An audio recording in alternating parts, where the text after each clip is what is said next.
Further ado, let's go to the Iceland and watch amazing views of the glacier hikes. Hey guys, behind me is the glacier walking fence, so I'm doing a glacier walk here. I don't know for how long, but this is the place where we're doing glacier hike. It's kind of cool. I believe we go all the way down.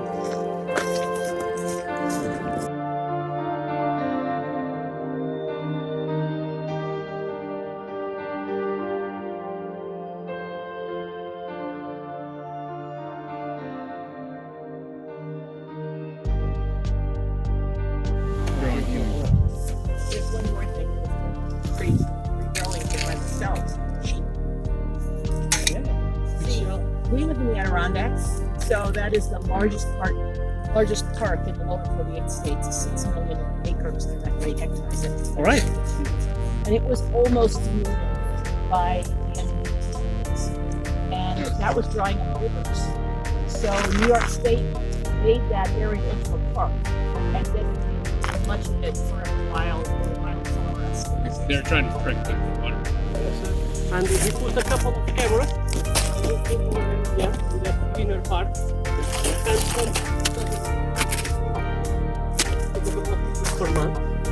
The whole thing together with the camera. So you can see change, and even the end of the glacier and after.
This lake was frozen when I was there, but in summertime you can do kayak when the lake was not frozen, and the views will be amazing, beautiful, beautiful.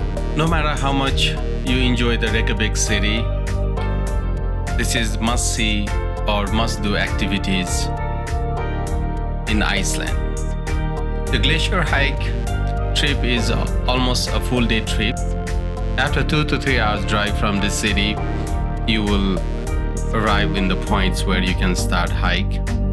The guide will help you out with all the gears and take you to the hike. Once the hike is finished, on the way back you can stop in 2 beautiful waterfalls, Skugga Falls and Selaland Falls. These waterfalls are really amazing. I have beautiful pictures and the video clips. I'm pretty sure you will enjoy it.